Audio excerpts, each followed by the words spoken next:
Sebuah portal rujukan mengandungi sumber-sumber mengenai Islam dan sains kemasyarakatan akan dibangunkan oleh MUIS menjelang hujung tahun ini. Menteri Bertanggungjawab bagi Ehwal Masyarakat Islam, Masagos Zulkifli mengumumkan demikian semasa perbahasan Jawatankuasa Peruntukan bagi Ehwal Masyarakat Islam di Parlimen hari ini. Sumber rujukan itu akan membolehkan golongan asatiza menyediakan bimbingan keagamaan di samping menyumbang kepada pembangunan negara. Portal rujukan atau repositori online yang bakal dibangunkan itu meliputi isu-isu baru muncul berkaitan tadbir urus, masyarakat, sains dan teknologi. Encik Mas Agus berkata inisiatif tersebut adalah sebahagian usaha MUIS dalam membina gedung-gedung ilmu untuk memperkasa golongan asatiza. Selain itu, MUIS juga akan menyediakan peluang-peluang latihan dalam metodologi penyelidikan dan penggambaran data buat para asatiza. Dua inisiatif itu diharap dapat memperkasa golongan tersebut untuk menyumbang kepada negara. Ini antara tiga cara bagi mengupayakan masyarakat untuk membuat sumbangan dengan lebih luas lagi. Semangat kewarganegaraan atau citizenry inilah yang ditekankan Encik Mas Agus dalam pembentangannya dengan tema Masyarakat Penyumbang Perkukuh Negara. Aspek itu merupakan C ketiga yang diperlukan selepas kepribadian dan kemahiran bagi membangunkan sebuah masyarakat gemilang.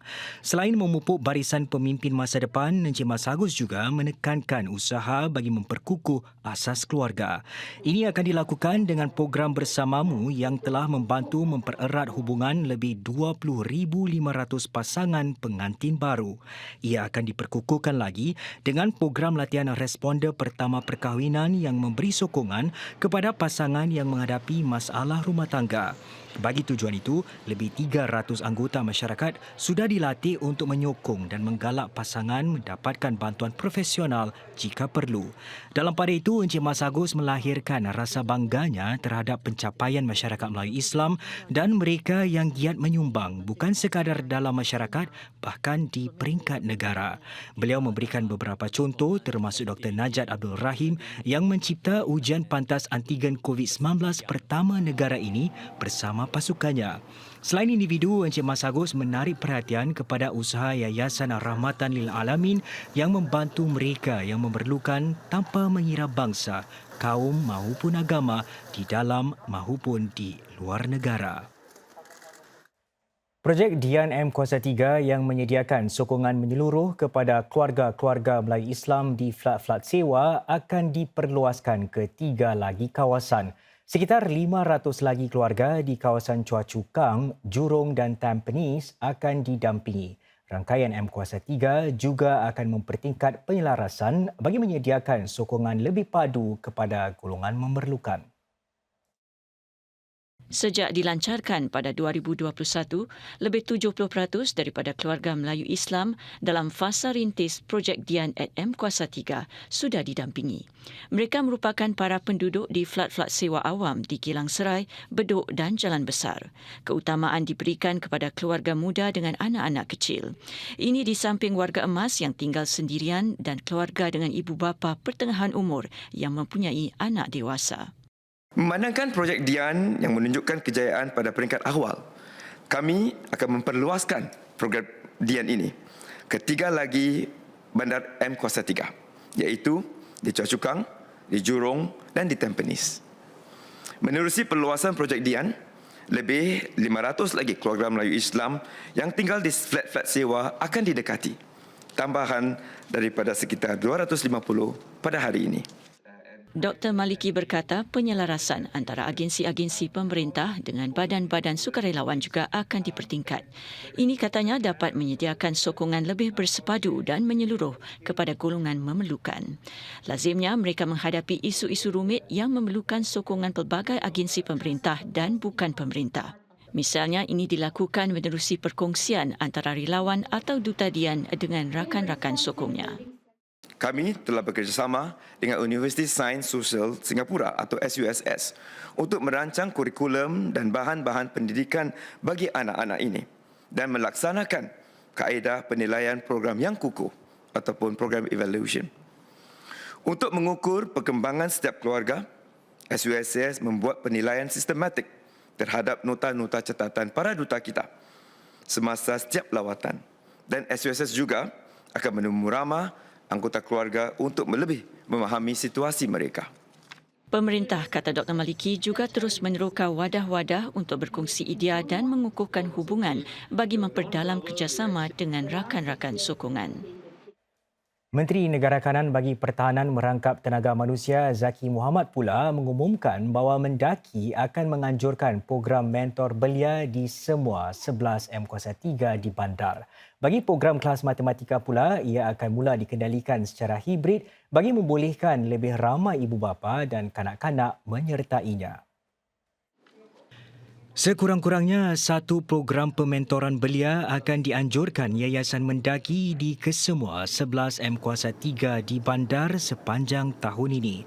Ini bagi memudahkan lagi para belia untuk mendaftarkan diri mereka bagi program-program tersebut tidak kira tempat kediaman mereka. Mendaki juga sedang menilai program pementoran kami dalam teliti untuk memahami sejauh mana program ini telah memberi faedah kepada belia kita. Melalui program-program pendidikan dan pementoran ini, kami berharap golongan muda kita akan cemerlang di sekolah dan membina asas dan rangkaian yang kukuh supaya mereka dapat mencapai kejayaan yang lebih tinggi pada masa yang akan datang. Bagi peringkat murid prasekolah dan ibu bapa mereka, Encik Zaki juga mengumumkan bahawa program kelas matematika atau KMM akan dijalankan secara hibrid. Menurut Encik Zaki, ini akan membolehkan lebih ramai kanak-kanak dan ibu bapa untuk menyertainya. Sebelum ini, terdapat ibu bapa yang menghadapi kesukaran untuk menghadiri sesi-sesi KMM secara fizikal kerana urusan lain seperti menjaga orang tua mereka ataupun anak-anak kecil lain di rumah. Tahun ini, kami menyasarkan seramai 2,500 kanak-kanak ke dalam KMM. Sesi-sesi khas akan dianjurkan di tadika-tadika yang terpilih, termasuk ke semua 15 tadika yang berpusat di masjid. Selain pendedahan awal kepada subjek matematik, pelajar-pelajar KMM akan menyertai kem pengkodan khas serta perjalanan pembelajaran atau learning journeys untuk menerapkan ilmu matematik dalam kehidupan seharian mereka. Bagi golongan pekerja pula, mereka akan disokong dalam usaha meningkatkan kemahiran serta daya kerja mereka. Dengan kerjasama agensi-agensi berkaitan, hampir 2,000 pekerja telah didampingi bagi membantu mereka dengan nasihat dan bimbingan kerjaya. Ini termasuk menyediakan rangkaian profesional buat mereka. Encik Zaki berkata, Mendaki merancang untuk mengembangkan lagi rangkaian profesional badan itu tahun ini untuk menyertakan sekali industri-industri dengan permintaan tinggi seperti kewangan, kemampanan dan kejuruteraan. Sektor ekonomi kreatif Singapura bakal mendapat rangsangan lebih besar. Pelan seni seterusnya bakal meningkatkan prospek kerjaya para penggiat seni serta membina ekosistem digital untuk golongan itu dan para penggemar seni. Menteri Kebudayaan, Masyarakat dan Belia Edwin Tong berkongsi tumpuan kepada model perniagaan baru dan hak intelektual. Salah satu caranya adalah dengan mengadunkan seni ke dalam dunia maya atau metaverse. Majlis Seni Kebangsaan NEC akan meneroka pelbagai kemungkinan bersama para rakan kongsi menerusi satu perikatan bertindak yang baru pada pertengahan 2023. NAC will leverage the metaverse to showcase Singapore as a distinctive city for the arts. As more opportunities in the metaverse are unlocked, there is new potential for audience development, for monetization, for the growth of innovative technologies for the arts. Sama ada untuk menangani masalah bising di kawasan kejiranan ataupun membantu para penduduk mengeratkan lagi hubungan sesama tetangga, pemerintah ingin mendapatkan pendapat anda mengenai semakan yang disarankan terhadap rangka kerja pengurusan pertikaian masyarakat. Proses perantaraan antara akan diwajibkan jika jiran tetangga yang bergaduh akibat bunyi bising gagal untuk menyelesaikan pertikaian mereka. Langkah ini adalah salah satu semakan yang diusulkan terhadap rangka kerja pengurusan pertikaian masyarakat. Ia bertujuan menyelesaikan pertikaian sedemikian lebih awal lagi. Mereka yang gagal hadir dalam sesi perantaraan yang diwajibkan ini akan didenda. Tahun lalu, pertikaian berkaitan bunyi bising membentuk sehingga 65% pertikaian sesama jiran tetangga yang dicatatkan di pusat perantaraan masyarakat. Sejak itu, lebih banyak sedang dilakukan untuk memelihara hubungan antara jiran.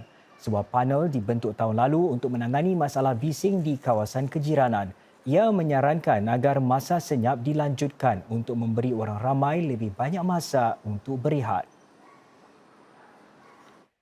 Ibu bapa yang ingin mendaftarkan anak mereka untuk kegiatan sukan tidak lama lagi boleh memanfaatkan tukukan kredit ActiveSG bernilai $100.